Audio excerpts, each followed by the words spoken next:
Rusev and Lana are over. Or are Rusev and Lana over? It's a good title, Pete. Yeah, it's an interesting, non-clickbaity title that has two meanings. Are they over to the audience? And are they over as a kayfabe couple after the awful but also weirdly, perversely enjoyable main event segment on this week's Raw? I'm Ollie Davis. This is Chopper Pete Quinnell. Forgot your name for a second. Thank you there. You're not Luke. I know. Luke's on holiday in Japan for 2 weeks. And welcome to the Raw Review edition of Wrestle Ramble. Please press the thumbs up button. Give us a subscribe. Did you say Wrestle Ramble?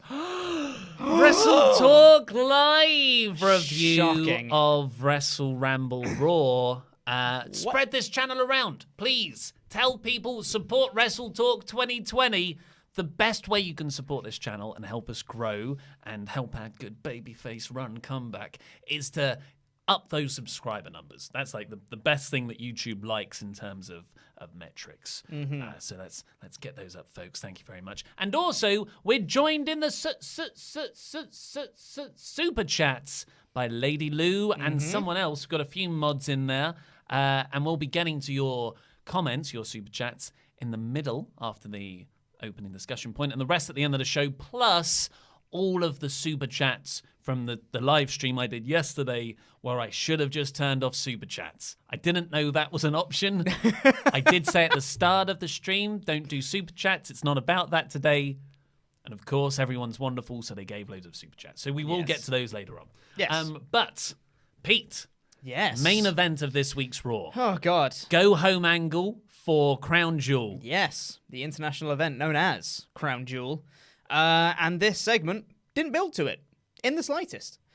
This was a King's Court segment with Jerry Lawler, or as he kept hyping throughout the night, it might as well be called Divorce Court, except it was called Divorce Court because they had every time they showed the graphic, they put divorce over the side of it. That's a very important point, by the way, that this was promoted throughout the night. Like when the episode opened, it was, we've got this Seth Rollins Rowan match, and we've got Divorce Court. And every 45 minutes I say, don't go anywhere, Divorce Court's coming. So if the third hour of the ratings is really low, we all know that this isn't connecting and this sort of storyline doesn't really work when done this schlockily in 2019. Yes. But there is a chance, Pete, that people do like this sort of stuff.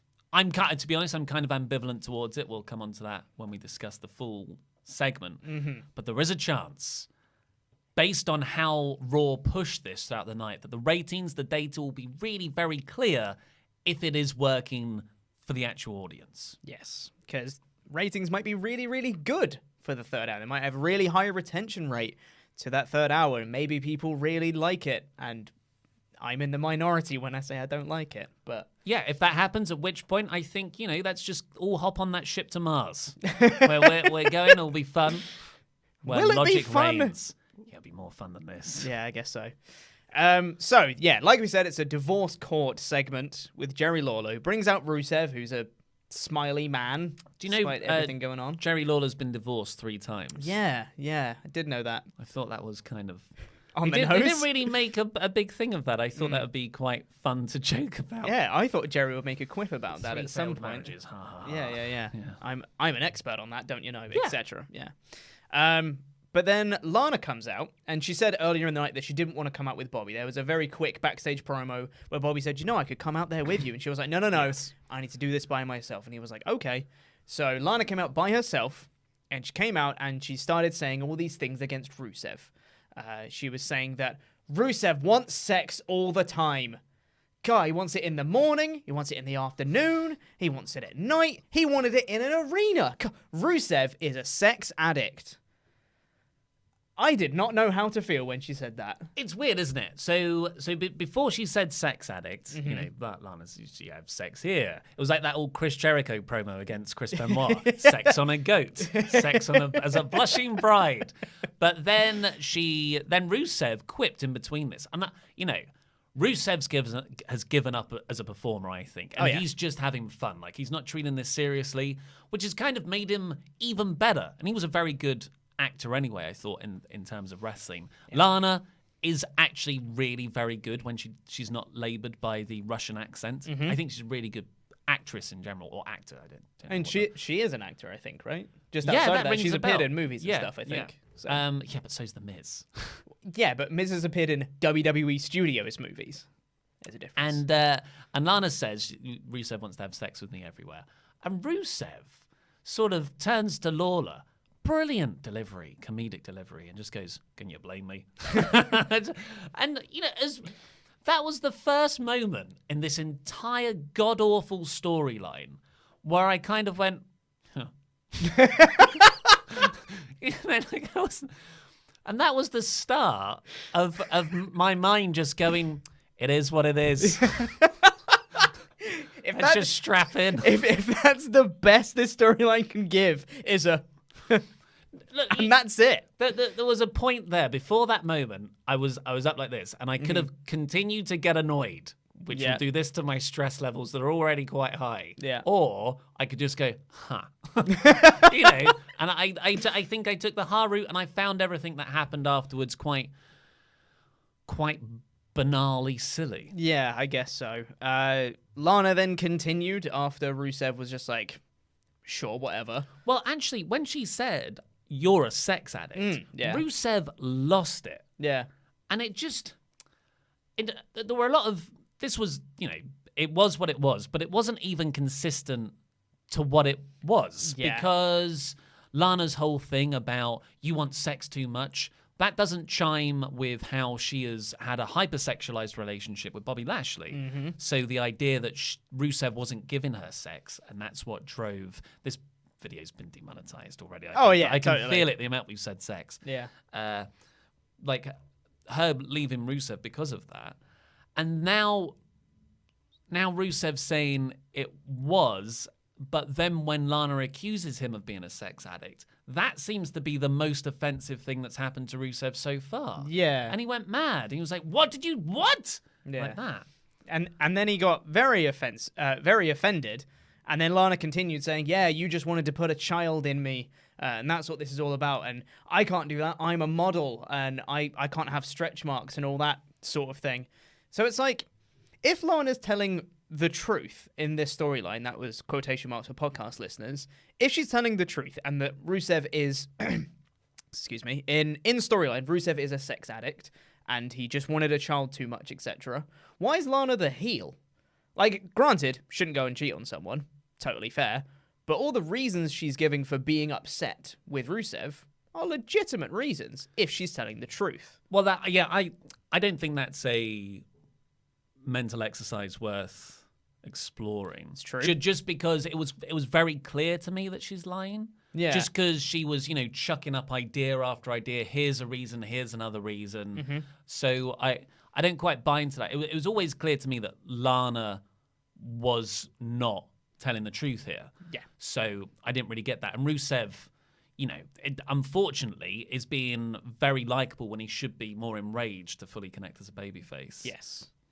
Yeah. Leading on from that, actually, Lana then goes on to say, oh, and also, Yes. Rusev cheated on me.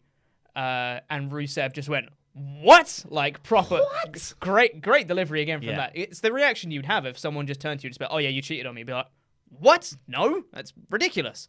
And then he was like, how would you know? And she goes, oh, well, Bobby Lashley told me. He was like, and why would you believe him? You believed him for that?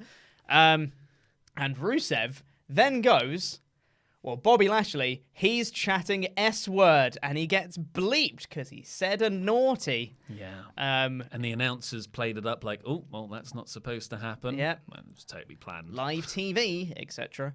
And then they start shouting at each other, and that brings out Bobby Lashley.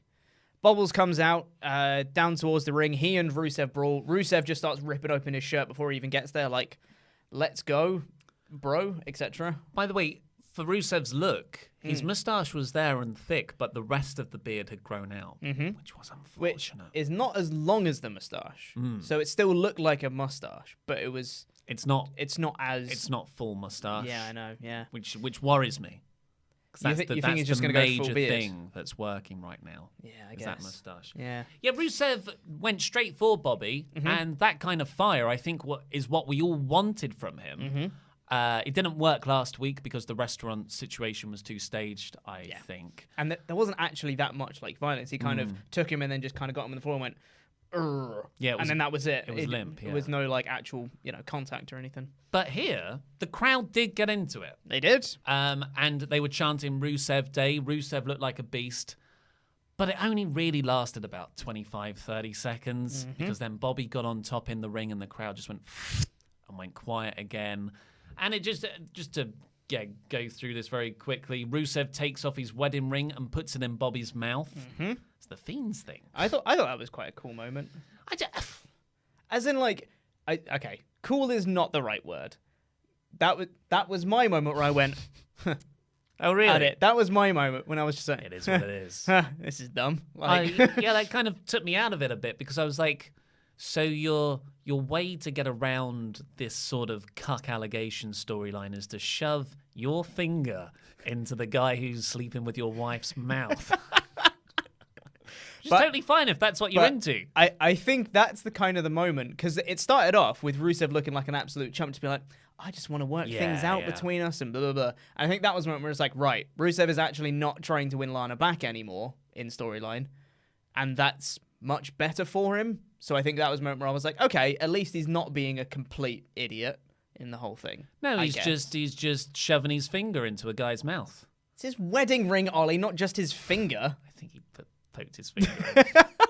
And Lana, while that's happening, has a kendo stick and just starts hitting Rusev. Rusev no-selling these kendo stick just shots. As if it wasn't there. It's like a fly. Yeah. And then Bobby hits a low blow. And then I think there was another low blow. And then Bobby took a run up and kicked him in the dick. And Rusev's on the ground holding his balls. And Lana and Bobby just smooch each other's faces off while standing over him. And that's how the show went off air. Did you hear this? Yep. A fan in the crowd. This is the 3 seconds left of the show. This is your final image. A fan yells and it's picked up on camera. This is weird. And you know what? They're not wrong. This is super weird. Yeah, it was. For many, many reasons. Like, Bobby and Lana just making out over Rusev's body is a weird visual in and of itself. The whole storyline of him putting his wedding ring in his mouth, super weird. The whole allegations of cheating and being a sex addict, super weird. Like, and then this was the main event angle of the show, which is your go-home show for Crown Jewel. This is weird. You've made many compelling points there. Yeah. I'm going to add another. What the hell happened to the arrest? Oh, yeah. He was arrested last week. WWE.com even put up an article saying we confirm Rusev's arrest. Yeah. The guy's been incarcerated for 3 days. Was not brought up at all on this show in any meaningful way. I think on SmackDown they mentioned, oh yeah, Rusev's out of jail, by the way. But that's it. That's the reference they've he's done. So happy. Yeah, just walking out. So it's almost like a Vince McMahon swagger he had about him. It's a bad story. Yeah. Even as a bad story, it doesn't make sense within its own rules. Even the bit where one character's trying to lie and that's part of their character, even that inconsistency isn't consistent. Yeah. Which is just another layer of frustration. But there is something that is giving me intense joy about this car wreck. Because if it doesn't, I'm going to go mad. Yeah. I'm going to go mad. Should we get on to your super chats? Let's see what the SWAF Nation have to say about this storyline. From Ronce Rajan, my dad is still walking in on me during the Lana Lashley segments. That being said, it's probably because he hears it, so I'm going to get in on this, son. Yeah. That being said, might be an unpopular opinion, but I'm actually invested in the Rusev storyline, if just in a car crash sort of way. I guess so. And like we said before, the crowd were reacting for it, for the first bit anyway. When Rusev was on top, the crowd enjoyed it. Soon as Lashley went back on top, they were like, ugh, God, this again. Say on top. Oh, I can. I can and will. Jova JJ496, instead of mustache break, what about sex break? All right, Edge. Kevin, I'm back. Welcome back. The main event was really weird, but the wrestling was good enough to make it an average show, in my opinion. Also, can't wait to see if Lana will cost Rusev the match at Crown Jewel. Wait.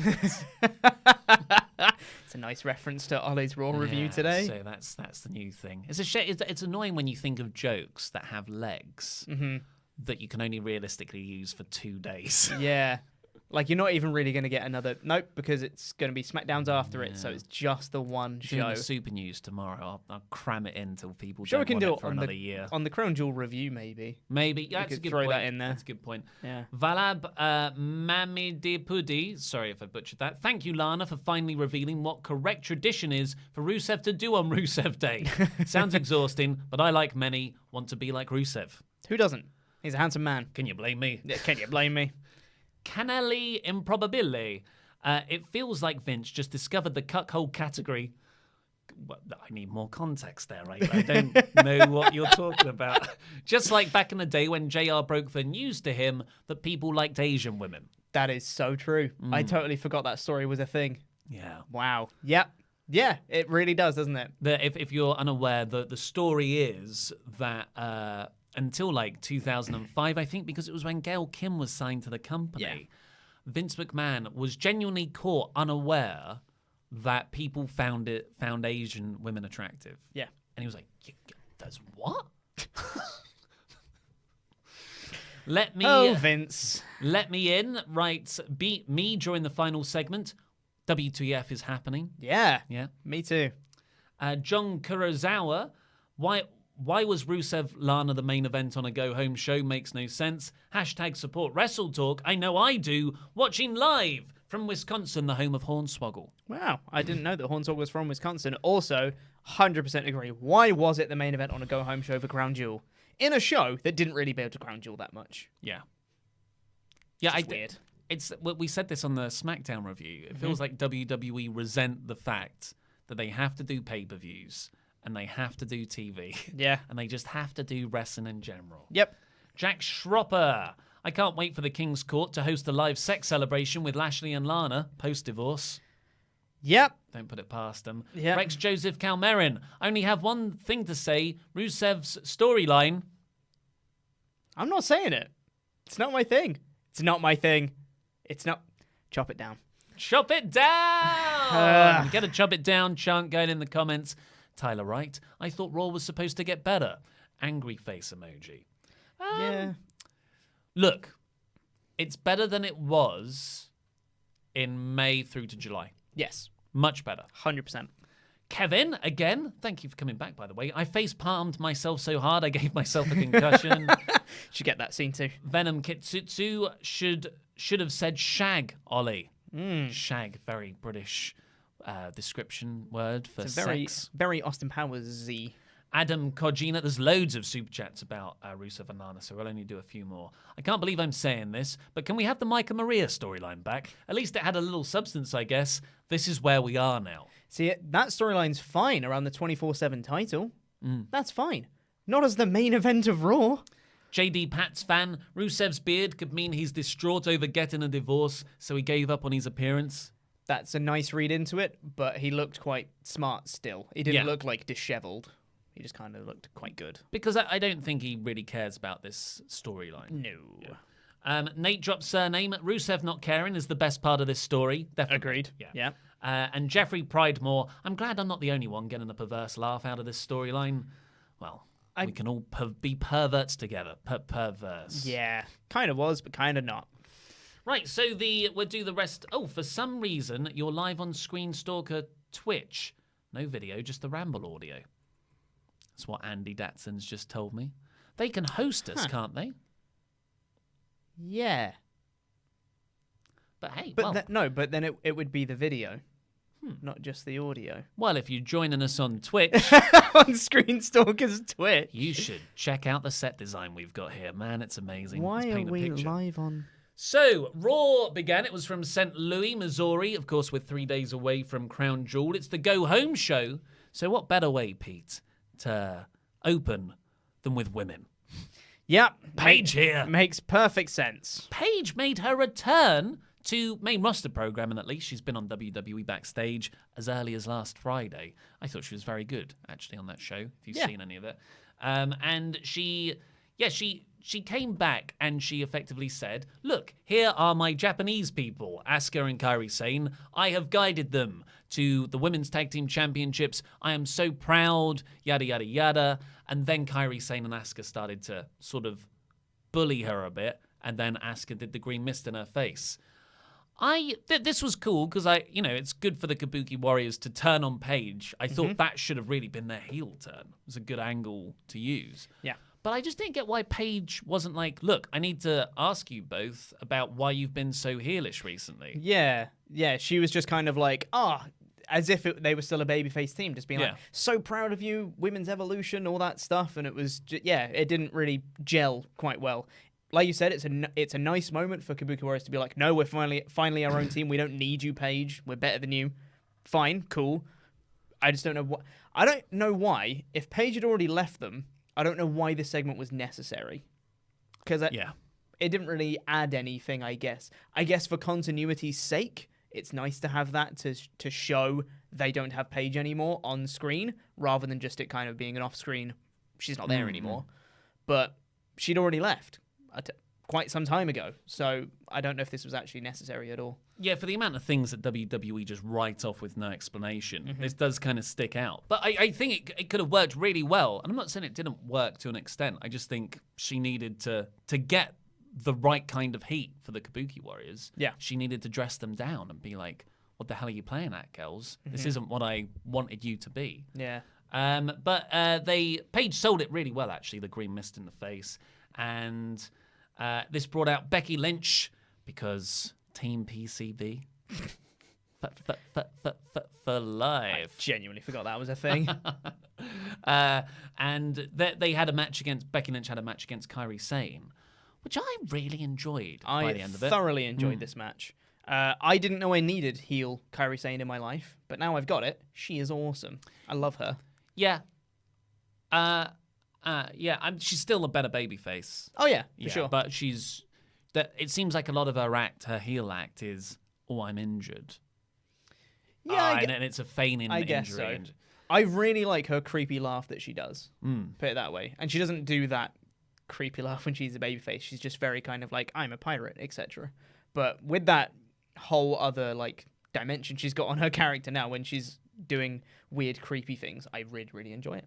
And Asuka was out on the outside as well, sort of doing the distraction. So Lynch had it was good babyface booking in Lynch's favour. She had the odds stacked against her.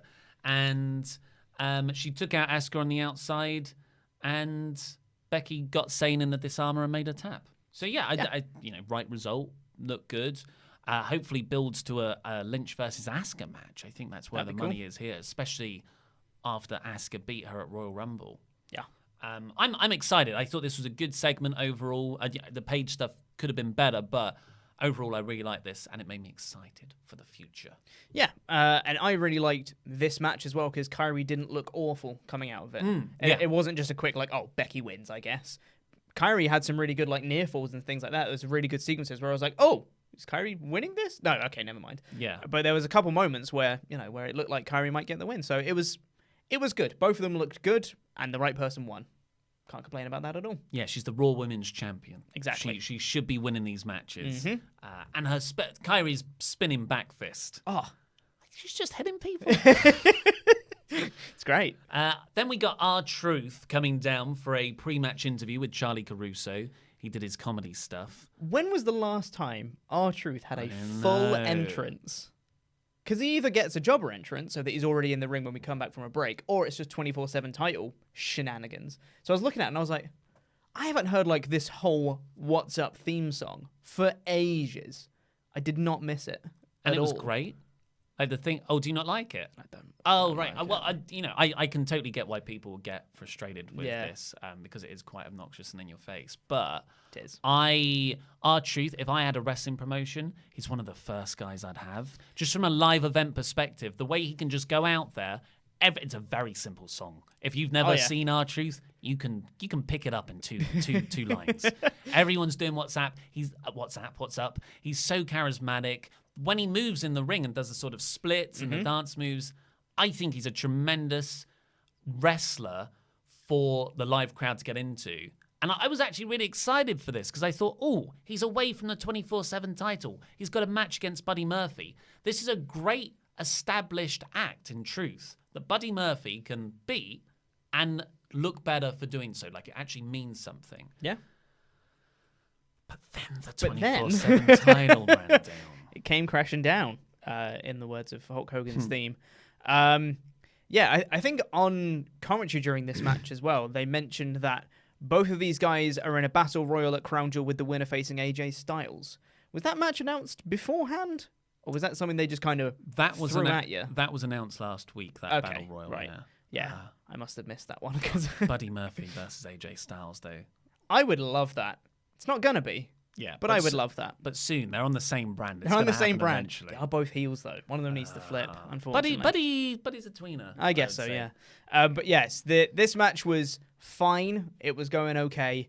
And then the 24/7 posse, Sunil, Singh, etc., they all just start running around the ring with no exit or anything. They just run around the ring because they can. R-Truth joins them because he's so enamored with his championship that he wants back. Joins him around for a little bit. Then at about a count of 7 or something, he rolls back in the ring straight into a knee from Buddy Murphy, who gets the win. Yeah. Which is fine, because Buddy Murphy won, but I'm so over R-Truth and the 24/7 title stuff. I mean, the 24/7 title as a whole, I'm kind of over at this point, because they've not been, for like 3 or 4 months now, they've not been very creative with it. It's just been the same stuff constantly. Totally. So I'm kind of over the title as a whole, unless something changes soon. Yeah, so I'm just over it. They had a moment when Maria had it to do something different and just take it in a completely different direction, but they just put it back on Truth, and you got the Maverick stuff, and yeah, I'm over it, and I think WWE are as well. After that, we got an AOP promo. It's exactly the same as all the other AOP promos. Then we got the Street Profits coming out. I was excited. Yeah. They came out. They were immediately very charismatic. They walked in through the crowd, and they got in the ring, and they just oozed charisma and star power. The way they did their little hug twice, and I think their act is even better suited promo-wise in the live in a ring in front of an audience. Much as you were saying about R-Truth, I think these guys are an act that can come out and they just make a crowd feel alive and can join in with what they're saying. Yeah. Until they overdo it, that is. That's the thing. Yeah, so I thought they got a great reaction. They were great in the ring. And I'm like, this is fantastic. Paul Heyman's doing this right. Yeah. And then at the end, they tried to get a "We Want the Smoke" chant going. Bearing in mind, a "We Want the Smoke" chant already happened organically before they cut their promo. As they came out and the music faded, the crowd started chanting "We Want the Smoke" at them. Cool. That's nice. And then at the end of the promo, they go, let's do it again. The music comes back on. We want the smoke throughout the whole thing. I've got a conspiracy theory. You've got a conspiracy theory. So, I don't think the "We Want the Smoke" chants were that loud when they came out. Okay. Have they done "We Want the Smoke" chants before? I wouldn't be surprised. I mean, all of their backstage hype promos ended with "We Want the Smoke." Yeah, but not a chant from the crowd. No. This whole segment was designed to end on the Street Profits music playing and them dancing around the crowd, leading everyone in a "We Want the Smoke" chant, which would be fantastic if it happened organically. But you know that with the Usos did something similar earlier this year. Do you remember? They came down to the ring and they started, I can't remember what it was, I was trying to search for it, but they started being very obnoxious and like singing a part of their own song, and no one got into it. Looking at how the segment was designed to finish, I wouldn't be surprised if there were some plants in the audience to get the "We Want the Smoke" chant at the start and then start leading it at the end. Okay. Yeah. But whatever the idea was, it didn't work. It came off as too much. It came off as, you've got this supremely cool act, and it tipped over into say our catchphrases. I'm like, no, that's too corporate and overproduced and forced. Yes. Unfortunately, yeah. They want the smoke. Did you know? And they just walked out as well, which felt a bit anticlimactic.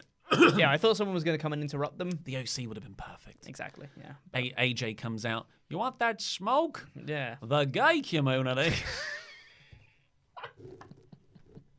But then we got the best match of the night. One line you can do in AJ's voice. It's like when you've got an entry word into an accent or an impression.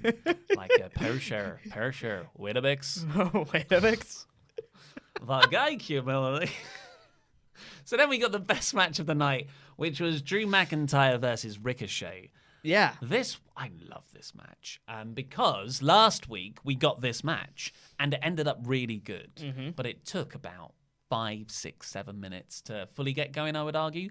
This one started hot with Ricochet diving outside to take out Drew, and then Drew made it absolutely captivating for 10 whole minutes, always on top. Yeah. And you're like, oh, okay, you're a heel, so you have to work over the babyface, lots of rest holds, almost bring the crowd's energy down, so when the babyface makes the comeback, they can pick it back up again.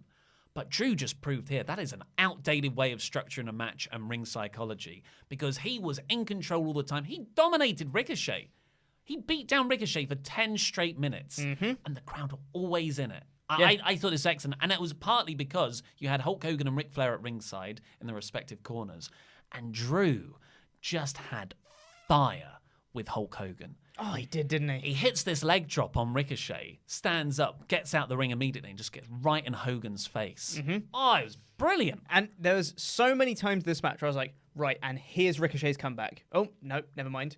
And this one's Ricochet's comeback. Nope, never mind. So there was that bit when he got in the face of Hogan, and I was like, right, Ricochet's comeback, he's going to roll back in the ring, Ricochet's going to be playing possum, he'll do a roll-up for a near fall or hit something, sure, whatever. But no, Drew just came back in and just got in an abdominal stretch. I was like, oh, okay. Yeah, it was, and what was really crucial about this, I can't remember if Drew was knocked off his feet in that opening dive. I think he stumbled, but he wasn't knocked off his feet. But the first 10 minutes of the match, Drew never went down. No. And, I mean, it sounds like now I'm going old school, but that's a great way to book a big man. You don't have the big guy knocked off his feet until it really matters. It builds it up as something that you can use, especially if the story is big man versus small man, which this was. So then when Ricochet finally knocked McIntyre down, the crowd went electric, and the crowd was super into this match. Wasn't a great crowd, I would say, for the whole show, was but all right. here they were really into it. Yeah.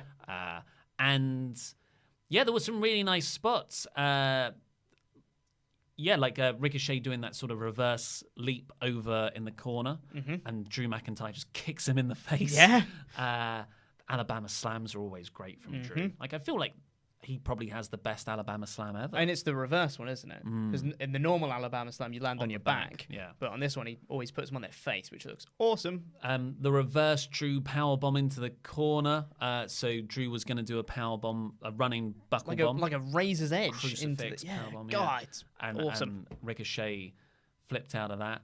And I'm like, oh, how do you get out of this match without... You don't want Drew winning twice, but also don't want Drew losing. And for my money, I thought they booked it really smartly. Ricochet goes for the 450. Drew rolls out the way, misses. Ricochet stands back up. Boom, RKO genuinely from out of nowhere. Yeah, it was genuinely out of nowhere for me with the camera effects. That's easy. You can shoot around that. It seemed genuinely out of nowhere for people in the crowd as well. Because people were shocked. Yes, they were. I mean, Orton's bloody quick when he wants to be. Yeah. So I think literally he must have just come out straight off the barricade, straight into the ring and hit it. Like, the timing must have been perfect, I think, for that. So, yeah, I thought it was really, really effective. It was really cool, and it put over, it was an actual build to a crown jewel match. Yeah. For Hogan versus Flair, which is a match I still don't really care about. But it was a build to a match that's happening. So, thumbs up for that. And yeah, the heels kind of stood tall afterwards, and they were like, hey, we're awesome, we're Team Flair, etc. Yeah, that's my one bugbear. I know Rusev's busy, but I would like baby faces to come and assist baby faces, especially if you're on a team. Yeah, I'd say so. After this, we got the OC backstage with Umberto Carrillo. Yes. Well done. Proud of you. And I loved AJ's character motivation here. So good. He comes up to Umberto and it's just like, why did you pick Seth to have a match with last week? It's like it's so insecure. I thought it was excellent. If you wanted to do the true champion, well, you chose the wrong one, like holding up his US title belt. Really, really cool. Sets up a match with them later on. Yeah, he says, so tonight you just step in the ring with me. So that's set up for later. AJ versus Umberto. Yes, bloody please. Viking Raiders versus Chicago Cubs was next. It wasn't Chicago Cubs, obviously. It was... so both of them are names of Chicago Cubs players. Oh, Rizzo I did not write this down. And someone else. Bryant, I think. Sure. I remember that from my days I used to work at ESPN and cover baseball. Nice. So they were both dressed in the full Chicago Cubs regalia, and the Viking Raiders destroyed them. Mm-hmm. So this was in St. Louis. I can only imagine Missouri, yeah. that there is some hometown beef with the Cubs, because this was the example of a babyfaces beating up a not your local hometown sports team to get good pops. I want to say St. Louis Rams? I don't know. I think. Stay quiet, man. I'm probably going to get so much heat for that, but I'm sure that's a team, maybe. It's probably something to do with the World Series. The World Series is on right now. I don't know who's in it. I bet World everyone's Series, though. telling us. Yeah. That's why SmackDown did so badly on Friday. Totally, that's the only reason. So this is another enhancement match for the Viking Raiders. I don't get it. Yeah. They're the Raw Tag Champs. Unless we forget, they're the Raw Tag Team Champions. Put them in a feud, like a proper one, please. It's in a holding period. It just feels like a lot of stuff is in holding periods right now, because they're waiting to get past Crown Jewel. Yeah. And then they'll wait to get past Survivor Series. Mm-hmm. After this, we had Andrade versus Sin Cara in another rematch from last week. A match that I really, really enjoyed. But this time, because Andrade has Zelina Vega out there to interfere for him, Sin Cara's got a lady door of his own. A lady door. A lady door. Yeah. What did you call her in your review? I said Carolina. It's not Carolina. Carolina. Catalina. No, it isn't. No, they use both names. It's Catalina. She's an NXT wrestler called Catalina. Right. But honest to God, she was billed as Carolina here or Carolina. Okay. Yeah. All right. And it was brought up that they use both names and they couldn't decide which one. Okay. Yeah. Well, the more you know. Got that one. I'll take your word for it. Here we go. Andy's just chipped in. Chicago Cubs and St. Louis Cardinals are rivals. The Rams is the Los Angeles American football team. LA Rams? That doesn't that doesn't ring right. That's wrong. Anyway, Sin Cara and Andrade didn't get to have much of a match. It was really to set up the stuff outside. Zelina Vega tries to interfere, but Catalina stops her. And I thought she looked excellent here. Mm-hmm. Vega goes to do a revert Hurricane Rana off the apron, and Catalina just power bombs her into the barricade. Looked great, cool. yeah. Just caught her and just be like, nope. Yeah. Straight into the barricade, which is cool. But that distraction then allowed Andrade to get an illegal pin, feet on the ropes, and pin Sin Cara with a roll-up. It was fine. I thought this was fine, yeah. Yeah. Like, we had a match last week. This is good. I mean, I don't really want to see a mixed tag, which feels like where this is going. Yeah.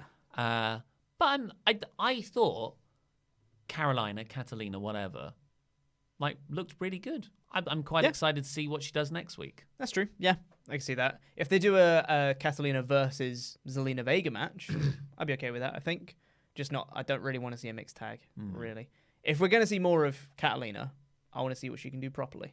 So, next up, I haven't got any notes here, so you might have to fill me in. Just because I've just written they're both blonde, and I've written blonde a lot because I was laughing at blonde.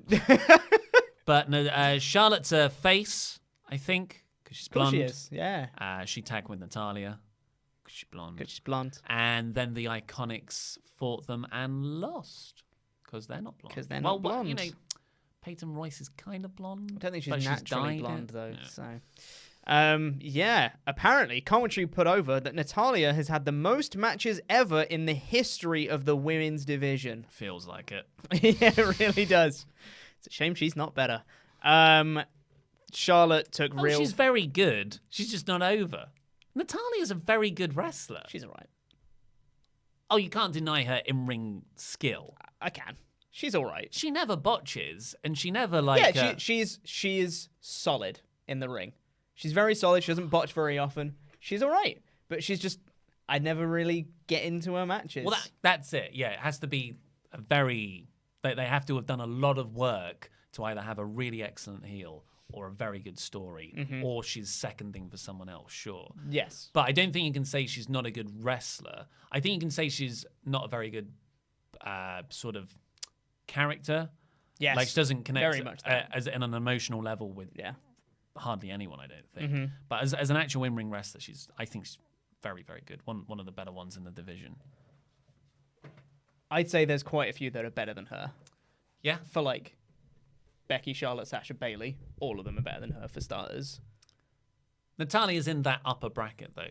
I'd say, Natalia's better than some, but I'd say she's a mid-women's division act. You think Lacey Evans was having those matches on her skill? And the Natalya-Becky Lynch SummerSlam match, was it? The submission one was very good. And that was fun, yeah. Like I said, I think she can have good matches, but I don't think she is the best wrestler kind of thing. As a character. Yes. Yeah. I think I'm just getting confused with when I hear wrestler, I think in ring. Yes. technician. Yeah. But yeah, this was a match. I mean, not much happened. The Iconics got in more offense than I thought they would. Peyton hit a really cool spinning kick. Looked nice.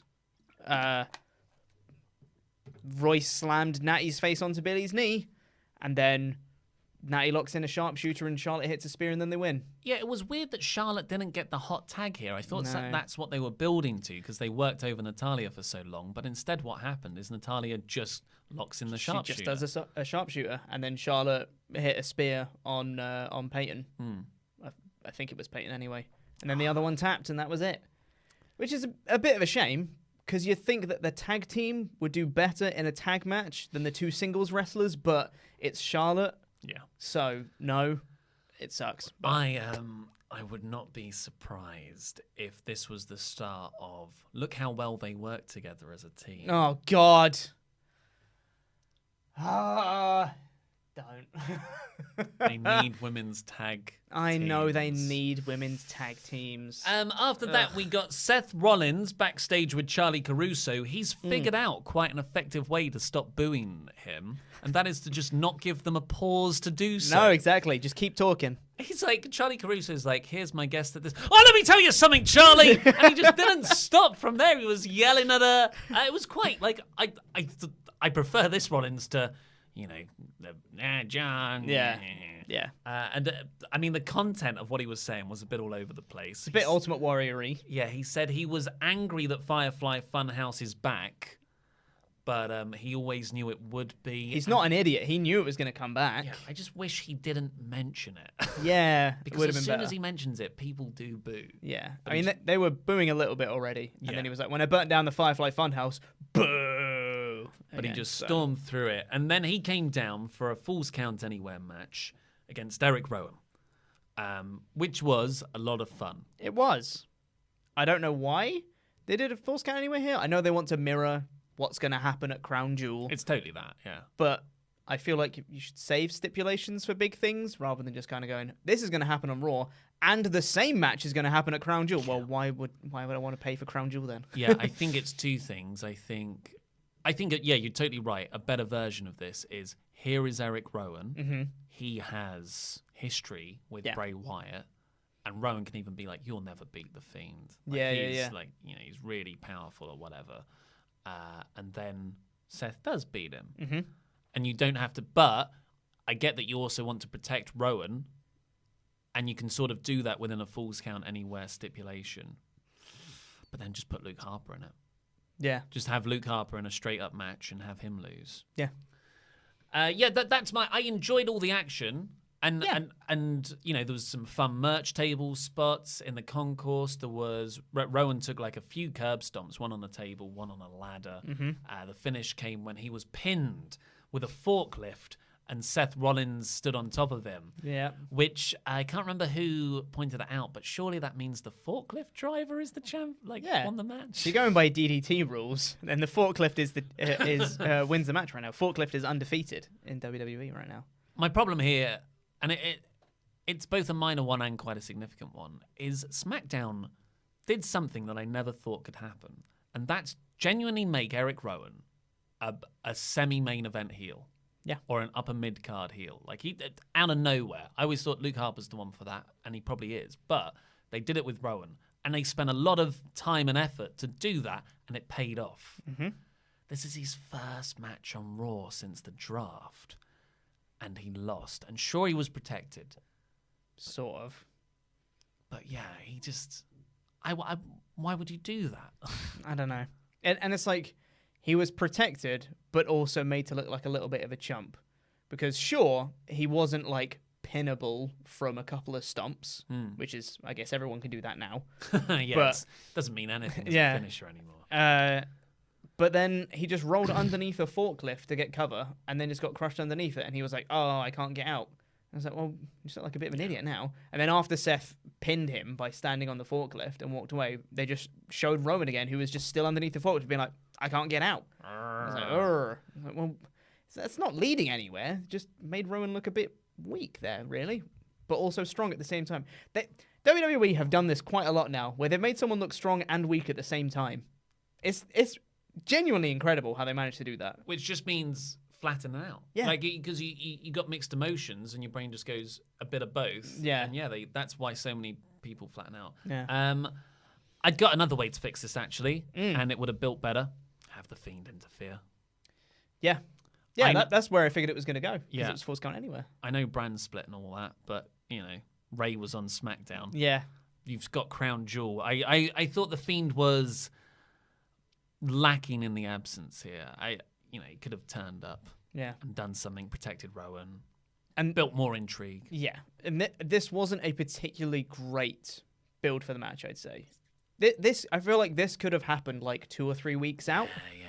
But this wasn't a big hot go home angle for the match, because Rollins just kind of won and then walked off, and it was like, oh, cool, well, he won, and that's it. There was no real like, and Seth might win at Crown Jewel. This is the site that's going to happen at Crown Jewel, etc. It was just kind of, he won and walked off.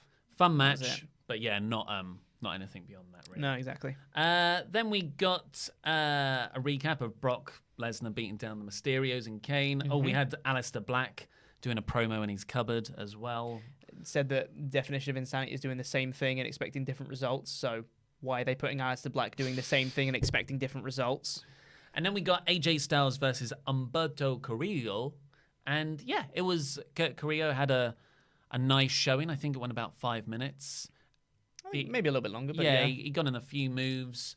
But AJ beat him quite convincingly. But with the calf crusher, which I like. Yep. It wasn't just the phenomenal forearm. I like it when people have multiple finishes. Mm-hmm. It was a cool moment outside when AJ ran up the barricade to hit a tornado DDT. Mm-hmm.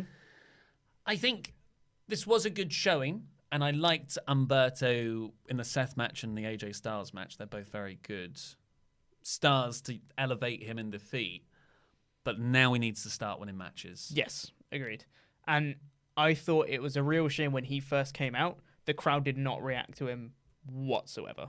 Like, when Umberto first came out, the crowd were just like, who's this guy? Even though he put in a really good showing against Seth last week. So I was hoping with AJ this week, he could have another really good showing, and then the crowd would be like, oh, we really like Umberto against Seth and AJ. This guy's really cool. But then it didn't really go that long, and he got in some really nice moves, which, again, the crowd didn't really pop for, which I was a bit disappointed at because they're really cool-looking moves. But then AJ just kind of won, and I don't think the crowd is still going to care at this point, which is a bit of a shame. But I feel like they're trying to do the right thing with Umberto, which is more than we can say for some others. So they're trying to build him properly. I just hope it works. And then at the end, AJ goes to shake Umberto's hand, but then takes it away at the last moment. Psych! Mm-hmm. Schoolboy. What was the...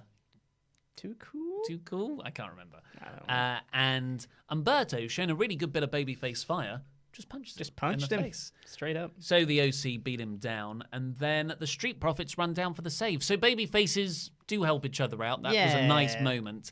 And I think that can be a really fun 6-man feud. Yeah, I think that'd be really fun. And there's loads of different combinations of those 6 guys that I would be excited about seeing. Yeah. Like one-on-one action with Montez Ford or Angelo Dawkins with AJ Styles. Mm-hmm. I mean, I think it was Brian Alvarez's idea. Next week's opponent should be Carrillo versus Carl Anderson. Yes. And he beats Carl Anderson. Yeah. That serves the story so well. It's like beating the the mini bosses to get to the ultimate boss. Yeah, I'd really like that. And then we got the divorce court. So overall, I gave this a poor episode. I thought it was poor.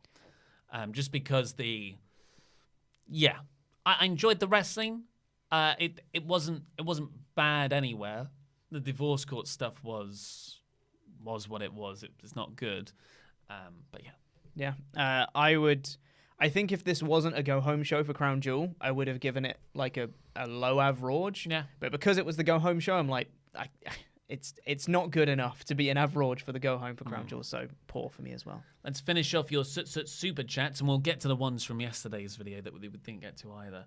Sunspot Gallery on Rusev and Lana. As long as Rusev never says "let me in," we'll be fine. Undisputed Zaya says, "This is good S-word." According to Rusev, it is anyways. Yeah. Paige, Asuka, Kyrie, and Becky.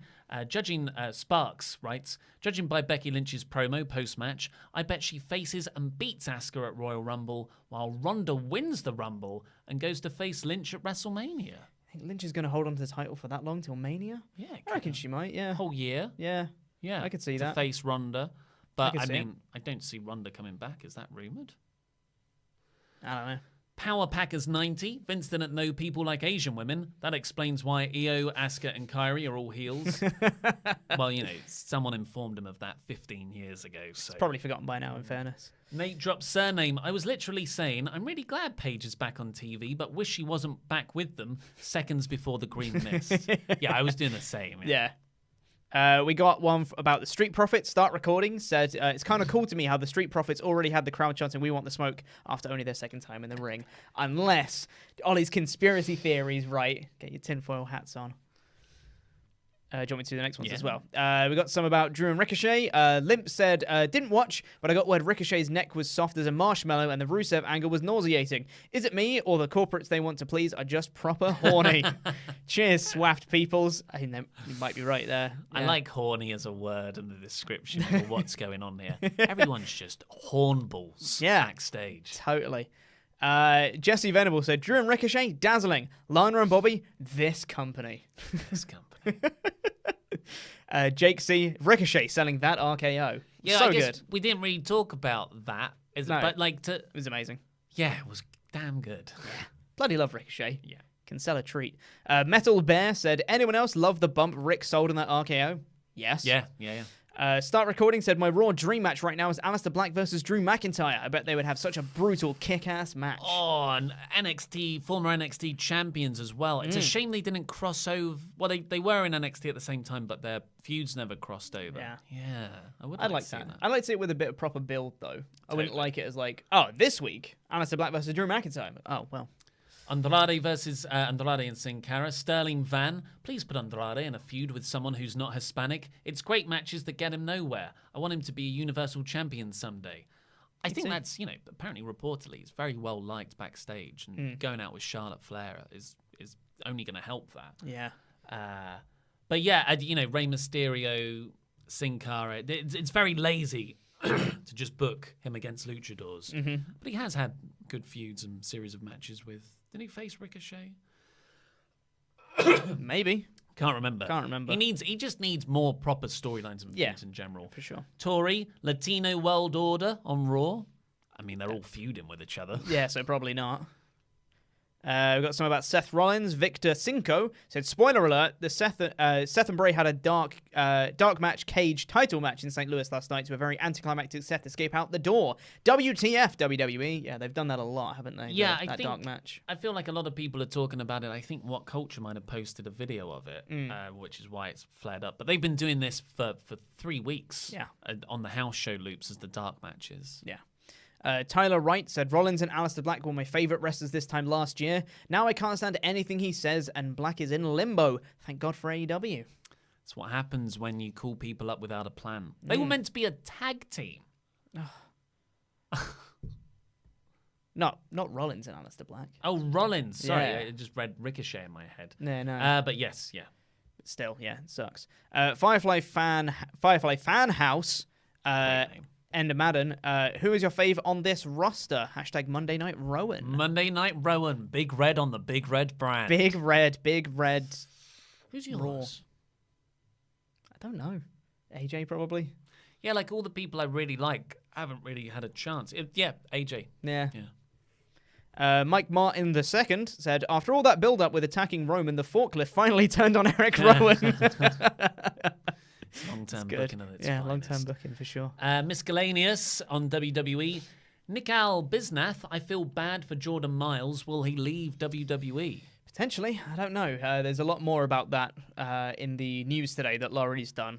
More stories about Jordan Miles. So Sterling Van, WWE's theme should be I Can't Handle Change by Raw. You're not wrong. Sterling Van again. That should also be YouTube comments. Yes, should be. Too. Yeah. Sterling Van, can we have main eventers tap out more? Submission specialists in WWE really struggle to get far at all in the men's division. Right, yeah. I don't totally think fair. the answer is having the main eventers tap out more. I think it's just like really protect those tap out finishes and make a big deal out of them. Yes, agreed. Sterling Van again. Wow. What's up with the big tag teams like the Viking Raiders or Bludgeon Brothers having squash jobber tag matches when they're the tag team champions? That's what I said before. I don't understand. It's just lazy booking. Put them in feuds. You would think people would want those titles. It's something that I would have always thought makes sense. That there was a long period of time where WWE didn't do squash matches. And we were like, they should totally do squash matches. It's a great way to get over move sets and get over big, fierce stars like this. It worked really well with Braun Strowman. But I think fandom's moved on. I don't think it works. No. Because they're not working. Even in AEW, I thought the Santana and Ortiz match, which was a squash, didn't really work either. Start recording. Sometimes I wish Raw was the NXT crowd. 700 people? When there's really good matches happening, it seems like Raw crowds don't know how to react to them sometimes. I felt that way about the Umberto match. Felt like if they had that exact same match in front of like a Full Sail crowd, they would have been really hot for Umberto's offense, I reckon. But where does the buck stop there? Is that the crowd's responsibility, or is that no? I'm not... the NXT crowd are given a consistently very good product. Yeah. So they're into all the movesets, they're into the characters, they're into the stories. Yeah. The main roster fans don't have that, and they've just been taught to sit on their hands. Yeah. Yeah. Sparks, I'm officially a fan of Carrillo. Imagine him versus Ricochet. Love it. Oh, yes, It'd be please. great. Venom Kitsetsu. Odd that R-Truth doesn't get the same longevity recognition like Big Show, Kane, Mark Henry, Taker. It's never mentioned how long he's been around. I know. I think it's probably just because he looks very young. Yeah. Yeah, he is not. I saw a side-by-side image. Like, even his body has not changed. It's insane. Nate dropped surname. Peyton Royce went blonde. Huge push incoming. LOL. It's true. Liv Morgan as well. That's why she looked good in this match. Tool Tech MD. I see a new pay-per-view in the future, in WWE's future. Sexalmania. Hey. I mean, something good has to come out of this, right? P.S. Love you guys. Keep up the great work. Thank you, Tool Tech. And Abram Penna. Catalina is my new crush. Love a woman in a mask. Kiss face emoji. We've got our own woman in a mask right here. We got some generally about WrestleTalk now. James McCall said, love WrestleTalk. Hashtag not supporting WrestleTalk is not cool. Thank you for all your hard work. It means a lot to me. Hashtag love your time with the boys. Thank you very much. Thank you. Kamal said, hey, Ollie, maybe the secret to saving WrestleTalk is for you to go through a gimmick change. Maybe it's time for Shorty Davis, a.k.a. Shorty D. I'll look into it. I'll see. I'll start wearing a high school basketball outfit, see what happens. Glass Frame said, for the record, I think you guys are doing a great job and love your expansion. Carry on evolving. Also, big fan of Chopper Pete and Dave will be good. Was that big fan of Chopper Pete and Dave will be good, or big fan of Chopper Pete and Dave, they will be good? I don't know. Let's take know. It both ways. It's Both all ways. positive. Glass Frame said, also, if you do need to create a new buzz... Not going to read that one. Yep, never mind. Skeletor said, chopper, chopper, chopper, chopper section for life. Chopper. Train24 said, happy birthday, Chop and Ollie. Support WrestleTalk. Thank you very much. Kaiose said, you're live on Twitch right now, guys. Yeah, we know. Yeah, we don't know how that's happened. Yeah. I mean, we should be live on WrestleTalk's Twitch, but not on Screenstalker's Twitch. Yep. Matthew Robinson said, hi, Pete. Happy birthday, Ollie. Happy birthday to you too, everyone. Is that just a common greeting now? It's just to wish happy each other birthday. happy birthday. EA said, made pancakes for my lovely morning with the boys. Oh, pancakes with the boys. Lovely stuff. Fergal McClement said, I hope everyone shows appreciation to Ollie and the lads for the video asking what we want. That's why I love WrestleTalk. You are the most important thing. It's a shoot, brother. It's a shoot. Tyler Wright said, and where are mailbags being read out? I need help. So the mailbag question is going on the Friday show. So yeah, the Patreon mailbags that were on the Saturday show have now been moved to the Friday live show instead. Didn't get to do it last week because Dalton Castle and Matt Taven Dalton Castle and Matt too Taven. much fun. They were too busy being Dalton and Matt. Wyatt Yapple said, for fantasy booking warfare, you'll write small parts to create stories? Yeah, so I think that's the best way to do it because it's so much work for one person to do it, just from an idea resource perspective. Yeah. I think, having a little booking committee meeting once a month, we can do something like that. Tomo said, Pete, chop it down. Yes. Say it. I did. Thank you. Gary Pierce said, cheers, guys. Beer mug emoji. Cheers. Thank you. Adam Choninja said, Pete was on the right track. The St. Louis Rams moved to LA a few years ago. I knew they were a team. Well done. Yeah. Retro knowledge. Thank you. John Kurosawa said, at least it's Chopper Day, your next employee. Thanks. I don't know. Are they? Maybe who. John was saying he's the next employee. And Maybe. Marcus Roman says Catalina looks like a character created from the WWE 2K games because of the mask. That's true. It looks like our creator restaurant, My Karimo that we're doing. Goat. Speaking of twitch.tv/Screenstalker, I know you're watching right now on twitch.tv/Screenstalker because somehow we're live. We're also going to be playing 2K20 later on after this stream, so stay tuned for that. And thank you to Jake Shopper and The Age of Me for donating but not leaving a message. Now, I did a live stream yesterday and I said don't do super chats, but I stupidly didn't turn the super chats off. So I'm just going to do all those very quickly now. Mundy, let Chopper Pete do NXT this week. He seemed so passionate about it the other day. I'm so sad. I'm not going to be able to watch early the first one where Balor's turned heel. Sona Goggles. Spoilers. I had no issue. Sona, love longer videos. Make that money. Thank you. Gordon Maston, more Laurie, please. The guy is just really over. And Gordon Maston again. Ollie, did you read my comment I sent last week? I don't know what it would have been. If it wasn't a super chat, we might have missed it. Yeah. Nick Stamley. Don't let it get you down, Ollie. Jobber JJ496. Hard emoji. You and the boys. I don't have ideas because I'm not the smartest. I'm here because I love and support WrestleTalk as much as I can. Number one fan, Jobber. Hey. Oh, thank you very much. Eric Sadler. Whatever you do, keep your personalities intact. We'll try our best. That's what we're If going to anything, try and do. I feel like we'll have more of our personalities. Exactly, yeah.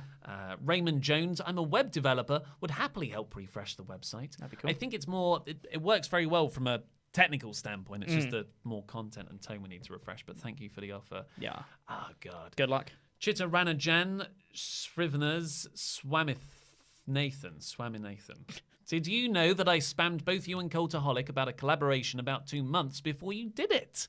Wow. Sad face emoji. Truly swaffed emoji. Wow, you fortune teller. Thank you. Well, that was in the works. Before 2 weeks. yeah. David McKenzie, more videos like your first wrestling memories or your favourite matches. Could add to the end of a podcast, like of this week's recommended matches. Sounds like a great idea.